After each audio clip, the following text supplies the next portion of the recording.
वस्सलातु वस्सलामु अला मन ला नबिय्य बअदह अम्मा बअद फ़अऊज़ु बिल्लाहि मिनश शैतानिर रजीम बिस्मिल्लाहिर रहमानिर रहीम वला तक़ूलू लिमन युक़्तलू फ़ी सबीलिल्लाहि अमवात बल अहयाउन वलाकिन ला तशऊरून सदक़ल्लाहुल मौलानाल अज़ीम व बल्लगना रसूलुहुन नबियुल करीम व नहनु अला ज़ालिका लमिनश शाहिदीन वश्शाकिरीन वल्हम्दुलिल्लाहि रब्बिल आलमीन। मुझसे पेशतर आपने एक उम्दा खिताब नाशिर मसर के आला हज़रत मुबल्लिग़ इस्लाम हज़रत अल्लामा व मौलाना हसरैन रज़ा साहब क़िबला क़ादरी फैज़ी दामत ज़िल्लहुल आली व नूरानी से समाअत किया है और कई अजीम सुखनवरों से आपने बेहतरीन नातिया अशार समाअत किए। मेरे अजीज़ शायर अहले सुन्नत हज़रत हामिद रज़ा इलाहाबादी और शायर अहले सुन्नत अंदलीब गुलशन रिसाला, हुसैन जिंदा हैं दस्तूरे ज़िंदगी की तरह, हुसैन जिंदा हैं दस्तूरे ज़िंदगी की तरह, शहीद मरता नहीं आम आदमी की तरह। हुसैन जिंदा हैं दस्तूरे ज़िंदगी की तरह, शहीद मरता नहीं आम आदमी की तरह। यजीद डूब गया शाम के अंधेरों में, हुसैन आज भी जिंदा हैं रोशनी की तरह, हुसैन आज भी जिंदा हैं रोशनी की तरह। वो चाहता था कि दस्ते हुसैन मिल जाए, वो चाहता था कि दस्ते हुसैन मिल जाए, ख्याल कितना गलत उस पलीत का निकला। वो चाहता था कि दस्ते हुसैन मिल जाए, ख्याल कितना गलत उस पलीत का निकला। छुरी हुसैन के प्यासे गले पे चलती थी, मगर खुदा की कसम दम यजीद का निकला। छुरी हुसैन के प्यासे गले पे चलती थी, मगर खुदा की कसम दम यजीद का निकला। और एक कता और के साहिबे तस्नीमो इरम जीत गए। बोले सुभान अल्लाह। आप बोलिएगा तो आपकी बेदारी का सबूत मुझे मिलेगा तो मैं कुछ बोल पाऊंगा, और वरना फिर मैं जहां पे चाहूं वहां ब्रेक लगा सकता हूं। सब लोग बोलिए सुभान अल्लाह, मतलब के बोले या रसूल अल्लाह। साहिबे तस्नीमो इरम जीत गए, भीड़ पसपा हुई मैदान में कम जीत गए। साहिबे तस्नीमो इरम जीत गए, भीड़ पसपा हुई मैदान में कम जीत गए। वो जो हल्का सा तबस्सुम लबे असगर पर था, वो जो हल्का सा तबस्सुम लबे असगर पर था, उस तबस्सुम का ये मतलब था कि हम जीत गए। वो जो हल्का सा तबस्सुम लबे असगर पर था, उस तबस्सुम का ये मतलब था कि हम जीत गए। मोहतरम सामीन, मैं चाहूंगा कि आपके सामने पूरी तारीख को कैप्सूल में समो के पेश करूं, ताकि आप थोड़े वक्तों में पूरी तारीख समझ जाएं। याद रखें, हम जिस मजहब मुहज्जब के मानने वाले हैं उसे इस्लाम कहते हैं, है ना। आजकल लोगों ने एक प्रोपेगेंडा कर रखा है कि इस्लाम नया मजहब है। हरगिज ये बात आप तस्लीम ना करें कि ये नया मजहब है, क्योंकि अल्लाह ताला ने सबसे पहले जिनको पैदा फरमाया वो हजरत आदम अलैहिस्सलाम, और हजरत आदम से आदमियत की इब्तिदा हुई, इंसानों की शुरुआत हुई। और हजरत आदम आदमी भी हैं और साथ में अल्लाह ने उन्हें नबी भी बनाया। तो नबी बनाया तो दीन दे करके भेजा। तो पता ये चला हमारा मजहब नया नहीं है, बल्कि जब से इंसानों की शुरुआत हुई है तब से हमारे दीन की शुरुआत हुई। अब अल्लाह ताला ने जिस मजहब मुहज्जब को हजरत आदम के साथ भेजा, उस मजहब की तबलीग व इशाअत के लिए यके बाद दीगरे 1,24,000 कमोबेश अंबिया तशरीफ लाते रहे, अंबिया किराम तशरीफ लाते रहे। सारे नबियों ने, सारे रसूलों ने उस दीन की तबलीग फरमाई। सारे नबियों ने उस दीन की तबलीग फरमाई।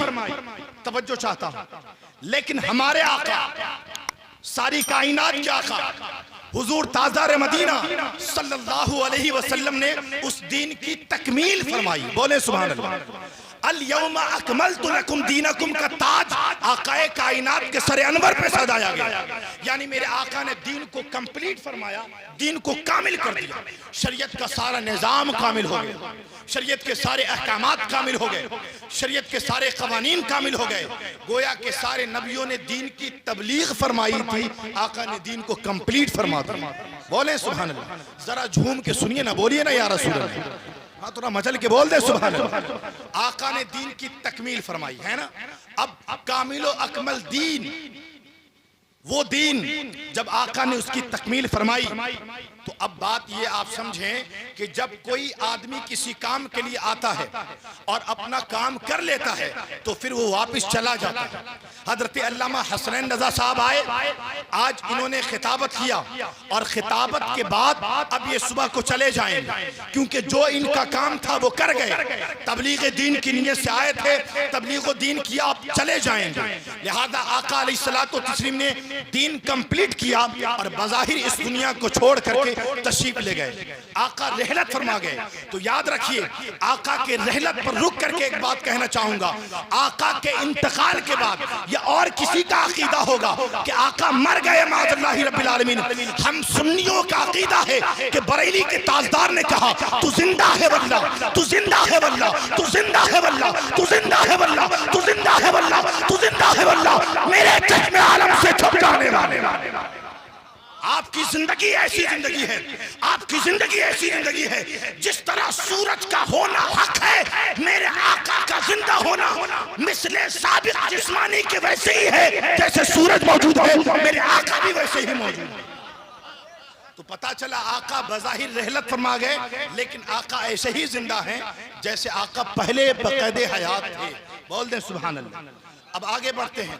आका अलैहिस्सलातु तस्लीम ने जिस दीन को कंप्लीट किया था उस दीन को आगे लेकर के बढ़े हजरत सिद्दीक अकबर, उनसे लेकर के आगे बढ़े हजरत उमर, उनसे लेकर के आगे बढ़े हजरत उस्मान गनी।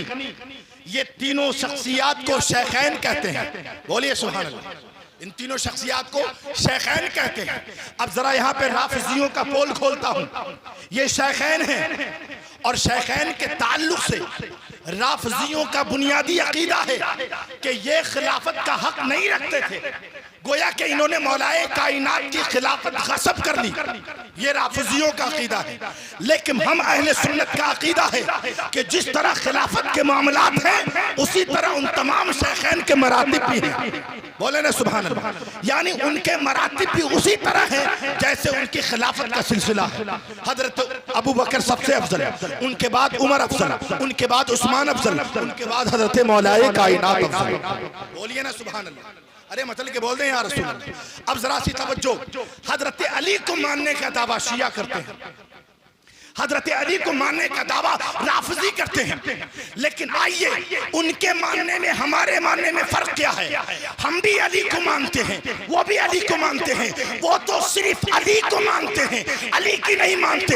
हम अहले सुन्नत वल जमात वाले अली को भी मानते हैं। अली ने अबू बकर को माना, हम भी मानते हैं। अली ने उमर को माना, हम भी मानते हैं। अली ने उस्मान को माना, हम भी को मानते हैं। पता ये चला हम अली को भी मानते हैं और अली की भी मानते हैं। राफिजियों में और हम में बुनियादी फर्क यही है, वो अली को मानने का चोचला करते हैं। अगर अली को मानते हैं लेकिन अली की नहीं मानते, हम वो है जो अली को भी मानते हैं। अली ने जिन जिन को मान लिया हम उन सब को मानते हैं।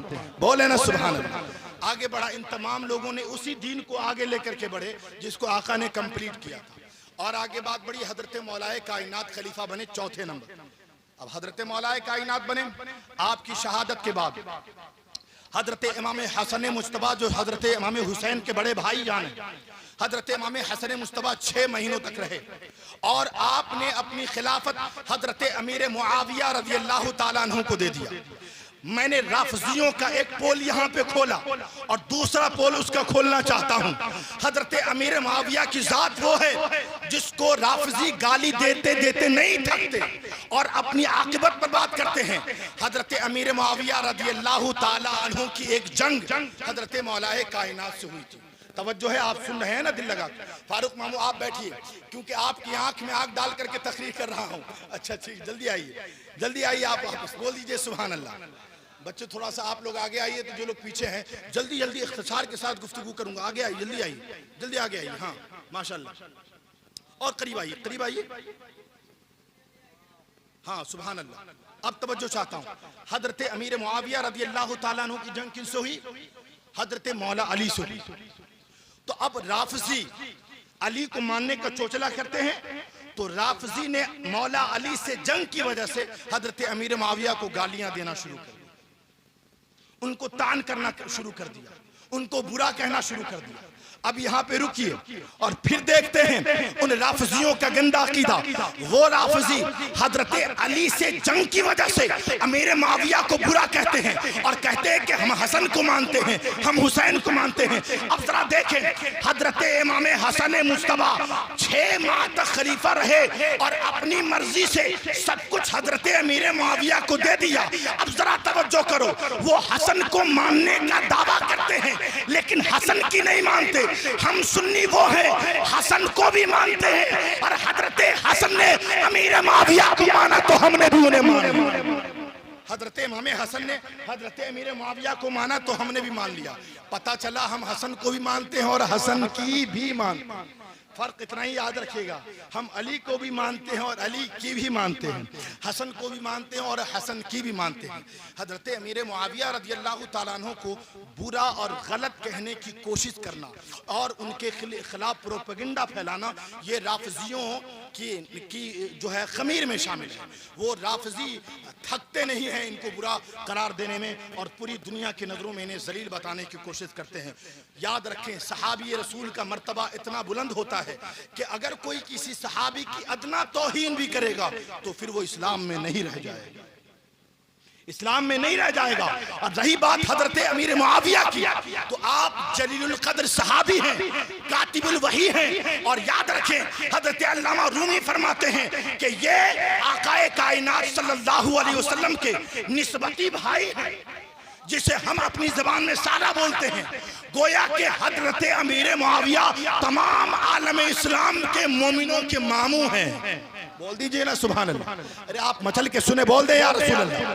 कायनात आलम में बसने वाले तमाम मुसलमानों के मामू हैं हजरत अमीर मुआविया रज़ियल्लाहु ताला अन्हु। हजरत अमीर मुआविया रज़ियल्लाहु ताला अन्हु को हजरत इमाम हसन मुस्तफा ने खिलाफत दे दी। अब उन्होंने सारी सल्तनत संभाली और जब संभाली तो बहुत अच्छे से सब कुछ चला।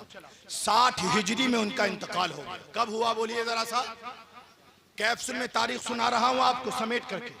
60 हिजरी में उनका इंतकाल हुआ। जब 60 हिजरी में इंतकाल हुआ तो अब बताइए 61 हिजरी में इमाम हुसैन करबला आ रहे हैं हजरत अमीर मुआविया के बेटे के खिलाफ, यानी यजीद पलीद के खिलाफ।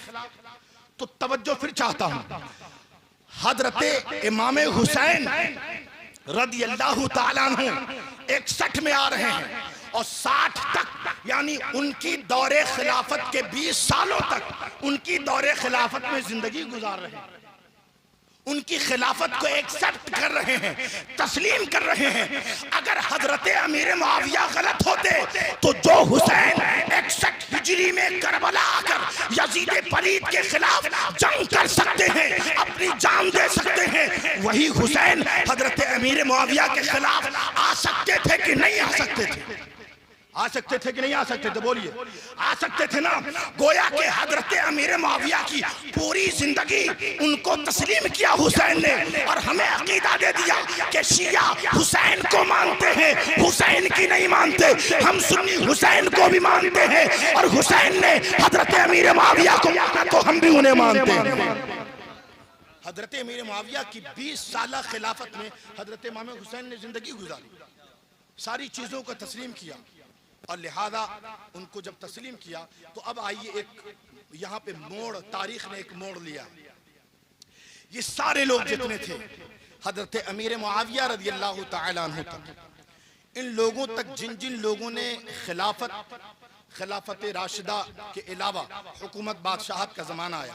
बहरहाल इस पेचोखम में आप फंस जाएंगे, आसान लबो लहजे में बात समझा देता है। यानी आका ने जिस कामिल दीन को छोड़ा था, शरीयत के निज़ाम को कंप्लीट किया, सारे अहकामात कंप्लीट हो गए। आका ने जो मुकम्मल दीन किया उसे लेके आगे बढ़े हजरत अबू बकर, हजरत उमर, हजरत उस्मान, हजरत अली, हजरत हसन, हजरत अमीर मुआविया रज़ियल्लाहु ताला अलैहिम अजमईन, है ना? बढ़े ना आगे? अच्छा, ये लोग आगे बढ़े। अब इन सबों के बाद यजीद पलीद की बारी आई। हजरत अमीर मुआविया के बेटे यजीद पलीद की बारी आई। अब आप सोचें कि आखिर हजरत इमाम हुसैन ने और किसी वक्त कोई एतराज ना किया, लेकिन यजीद के जमाने में एतराज क्यों किया? तो यजीद के जमाने में एतराज करने की वजह यह थी कि जैसा दीन आका ने छोड़ा था और जैसे सहाबा लेकर के आगे बढ़े थे, खुलफा लेके आगे बढ़े थे, अगर वैसा ही लेकर के यजीद आगे बढ़ता तो हजरत इमाम हुसैन को कोई ऑब्जेक्शन नहीं होता, कोई एतराज ना होता। लेकिन यजीद पलीद जब तख्त नशीन हुआ तो उसने सबसे पहले इस्लाम के कवानीन में मुदाखलत शुरू कर दी, इंटरफेयर करना शुरू कर दिया। उसने शरीयत इस्लामिया को रद्दो बदल करना शुरू किया।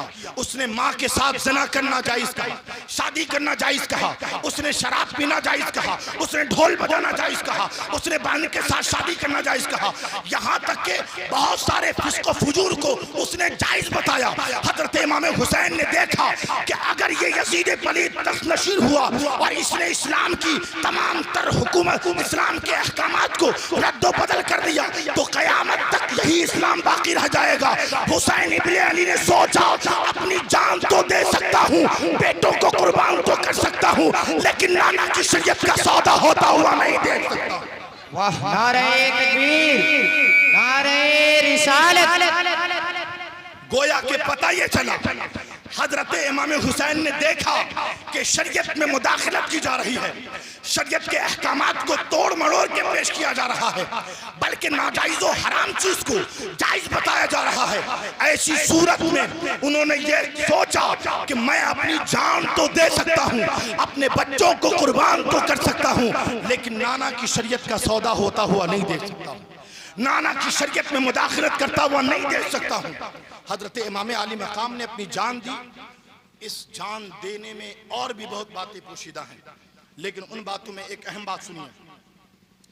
मेरे इमाम हुसैन रज़ियल्लाहु ताला अन्हु ने अपनी जान जो दी, उसमें उनकी इस जान देने से यह भी साबित करना था कि दुनिया के तमाम लोग जान जाएं, तमाम लोग बाखबर हो जाएं कि हम तक जो दीन पहुंचा है और हम जिस मजहब के मानने वाले हैं, ये मजहब और इसकी शरीयत इतनी अहम है कि जान देना इनके लिए आसान है। यानी शरीयत की अहमियत बता दी।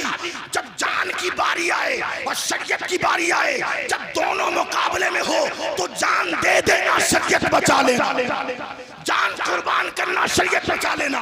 गोया के हुसैन ने करबला से कयामत तक के मुसलमानों को पैगाम दिया, आज जरूरत पड़ी है हुसैन जान देता है, कल जरूरत पड़ेगी तुम भी जान देना, नाना की शरीयत बचा लेना, कल जरूरत पड़ेगी तुम भी जान देना। लिहाजा अगर कोई आदमी आपको कहे कि ये काम करो और आप देखेंगे अरे आप अपना नफा नुकसान तोलेंगे ना, तोलेंगे कि नहीं तोलेंगे, लेकिन कोई आदमी खुद वो काम कर जाए और फिर आपको कहे तो आप समझेंगे अगर नफा नुकसान दिमाग में तौला जा रहा, आप उसको रिजेक्ट कर दीजिएगा, बोलिएगा हजरत ने तो खुद ये काम किया। अगर इमाम हुसैन ये कह करके जाते कि सुनो मेरे नाना की शरीयत की हिफाजत के लिए जान दे देना, और जान ना देते, वो कहीं जंगल पकड़ लेते, यजीद के शर से बचने के लिए किसी पहाड़ की तरफ रुख कर लेते, किसी सुनसान और अनजान इलाके की तरफ रुख कर लेते, रुख करके इबादत में लगे रहते, उसके फितने से बच जाते, जान बच जाती। अब बाद में एक खत लिख देते कि सुनो शरीयत की हिफाजत के लिए जान दे देना, तो आप इसको एक्सेप्ट करते? बोलिए करते क्या? बात की अहमियत होती नहीं होती। इमाम हुसैन ने खुद अपना कुंबाल उठा दिया, खुद अपने मासूम बच्चों को शहीद करवा दिया, आपने अपने जवान बच्चों को शहीद करवाया, अपने भतीजों को शहीद करवाया, और दीगर जो आपके रफ़ाक़ा थे, आपके मुहिब्बीन थे, वो सब के सब कुर्बान हुए, और उसके बाद आपने भी अपनी जान कुर्बान कर कुर्बान करके इस्लाम की अहमियत हमें बता दी कि जब तुम्हारे जमाने में यूसीसी की बारी आए, गालिबन यूसीसी है ना, यूसीसी है, ये जो हमारे दौर में फितना आया है, इमाम हुसैन की रूह हमें आवाज दे रही है। याद रखो यजीद पलीद ने शरीयत में मुदाखलत की कोशिश की थी तो नबी के नवासे ने अपनी जान का नजराना पेश करके शरीयत को बचाया था। ऐ मेरे आका के चाहने वालों, ऐ मेरे नाना से मोहब्बत करने वालों, तुम्हारे दौर में भी अगर शरीयत में मुदाखलत की जाए, जान देना आसान समझना, लेकिन शरीयत मुतहरा पे आंच मत आने देना। ये मुदाखलत का दौर आ गया। और याद रखें, आप जो कहते हैं करबला बार बार दोहराई जाएगी, इसका क्या मतलब है? हर जमाने में ऐसे फितने बर्पा होंगे जिन फितनों के जरिए से हमारी शरीयत को मस्त किया जाएगा, हमारी शरीयत के अंदर मुदाखलत की जाएगी, हमारी शरीयत को रद्दो बदल किया जाएगा। ऐसे वक्त में हम सिर्फ नाम हुसैन का चर्चा करने से काम नहीं चलेगा। जज्बे हुसैनी से अपने कल्ब को लबरेज करना होगा, अपने सीने में जज्बे हुसैन की स्पर्श भरनी होगी, अपने सीनों को उनकी मोहब्बत और अकीदत और साथ में उनकी सच्ची पैरवी का जज्बा सिखाना होगा। जब आपका सीना उनकी मोहब्बत और उनकी सच्ची पैरवी के जज्बे से लैस हो जाएगा तो फिर इंशाअल्लाह शरीयत की मुहाफिजत के लिए एक जान नहीं, हजारों जाने दे करके भी आप फख्र महसूस करेंगे। बोलिए सुभान अल्लाह, बोल दे मतलब के या रसूल अल्लाह। अब आपकी तवज्जो, मैं अपनी गुफ्तगू खत्म कर रहा हूँ, टेंशन मत लीजिए। मैं तारीख आपको सुनाने वाला नहीं हूँ, बस मैं आपको एक जगह पे लाना चाह रहा था। समझदारी से काम लेना चाहिए। आप लोगों को ज़बरदस्ती तबाह करूँगा तो कल होकर के फिर मुझको ही आप सुनाइएगा कि बहुत रात तक जलसा हुआ, लेकिन फिर भी आप बहुत अच्छे से सुन रहे हैं। बोल दीजिए सुभान अल्लाह। अब आइए मैं बातों का माहसल पेश करता हूँ, बातों का निचोड़ पेश करता हूँ। आप इसका बैकग्राउंड समझ पाएंगे कि आखिर करबला में जंग क्यों हुई थी। तो याद रखिए, इमाम हुसैन रज़ियल्लाहु ताला अन्हु को अगर तख्त ताज चाहिए होता तो हजरत अमीर मुआविया को एक खत लिख देते। क्या हजरत अमीर मुआविया को एक खत लिख देते और हजरत अमीर मुआविया यकीनन उनके हुक्म की तामील करते हुए अपनी हुकूमत उनके जिम्मे कर देते। बोले ना सुभान अल्लाह। जिन हजरत अमीर मुआविया को ये जालिम गुस्ताखे अहले बैत और अहले बैत का दुश्मन बताते हैं, हकीकत तो ये है कि अहले बैत की मोहब्बत का दर्स कोई इनसे सीखे। बोले ना सुभान अल्लाह। हजरत अमीर मुआविया रज़ियल्लाहु ताला अन्हु अली से मोहब्बत करते थे। देखो तो जरा, आपकी जंग किसी से हो जाए मोहब्बत रहेगी उससे, बाकी नहीं होगी। लेकिन हजरत मौला अली से किस कदर मोहब्बत करते थे। एक जगह तशरीफ ले गए, मुशायरा हो रहा। मुशायरे के अंदर एक शायर ने हजरत अली की शान में कुछ अल्फाज मनकबत के पढ़े। बोलिए ना सुभान अल्लाह। मनकबत के अशआर पढ़ दिए, हजरत अमीर मुआविया मचलने लगे। बोल दे सुभान अल्लाह। जिस हजरत अमीर मुआविया को अली का दुश्मन बताया जाता है, अहले बैत का दुश्मन बताया जाता है, उस अमीर मुआविया का अमल देखें कि वो अली से कितनी मोहब्बत करते हैं। हजरत मौला अली रज़ियल्लाहु ताला अन्हु के नाम के कसीदे पढ़े जा रहे, मनकबत के अशार पढ़े गए। हजरत अमीर मुआविया रज़ियल्लाहु ताला अन्हु ने कहा कि तुम इससे और अच्छा शेर सुनाओ कि अली इससे भी ज्यादा अफजल हैं। सुभान अल्लाह। यानी शायर अशार पढ़ता है और फौरन कहते नहीं, अली तो इससे भी ज्यादा अफजल है। शायर ने बड़ी ऊंचे लेवल का शेर पढ़ा, कहा नहीं, अली तो इससे भी ज्यादा अफजल है। उसके बाद का सुनो, तुम तमाम शोरा में जो अली की शायाने शान मुझे शेर सुनाएगा मैं उसे 7,000 दिनार दूंगा। सुभान अल्लाह। बल्कि किसी ने कहा 7 लाख दिनार दूंगा, बल्कि 7,000 दिनार दूंगा। लिहाजा आप सोचें कि अली से कितनी मोहब्बत है हजरत अमीर मुआविया को कि शायर को कहते हैं हमने गौसे आजम के नाम पर अपने जेब से पैसा निकाल के शायर को दिया कि नहीं दिया। ये किस बात ने पैसा दिलवाया? मोहब्बत गौसे आजम ने पैसा दिलवाया। हजरत अल्लामा साहब ने हजरत मौला अली की मनक़बत सुनी, इमाम अली मकाम की मनक़बत सुनी, इन्होंने अपने जेब से पैसा निकाल के शायर को दिया कि नहीं दिया? क्यों दिया? क्योंकि ये जानते हैं कि जिन आका की बारगाह में अशार पढ़े जा रहे हैं उनसे हमारी अकीदतों का तार जुड़ा हुआ है, उनसे हमारे मोहब्बत मवद्दत का रिश्ता जुड़ा हुआ है। लिहाजा हजरत मौलाए कायनात की मनक़बत पढ़ने वाले शायर को हजरत अमीर मुआविया इनाम देते नजर आ रहे हैं। और ये जालिम राफिजी हैं, उनको अहले बैत का दुश्मन बताते हैं। तो याद रखिए, करबलाए मुअल्ला का मामला ना पेश आता। खैर मसलहत खुदाबंदी तो अपनी जगह है, उससे मैं उसको टच नहीं कर रहा हूँ, जाहिरी सीन आपके सामने रख रहा हूँ। करबला का मामला पेश नहीं आता अगर यजीद भी अपने बाप की रविश पर, यानी हजरत अमीर मुआविया जो सहाबी रसूल हैं उनके तरीक़े कार को अपनाया होता, या फिर वो ऐसा बदबख्त नहीं होता, आदमी शरीफ होता जिससे शरीयत का चेहरा गंदा ना हो, तो उससे कोई एतराज ना करते। लेकिन इस जालिम का फिस्को फजूर ये आम हो गया था, मशहूर हो गया था और उसके बहुत सारे सबूत मिले थे। उसके अलावा ये बड़ा ही जालिम था और ये जालिम जब तख्त नशीन हुआ तो सारे मामलात को रद्दो बदल करने की इसने कोशिश की। लिहाजा इमाम हुसैन रज़ियल्लाहु ताला अन्हु की जंग इसी बिना पर हुई कि ये शरीयत में मुदाखलत कर रहा था।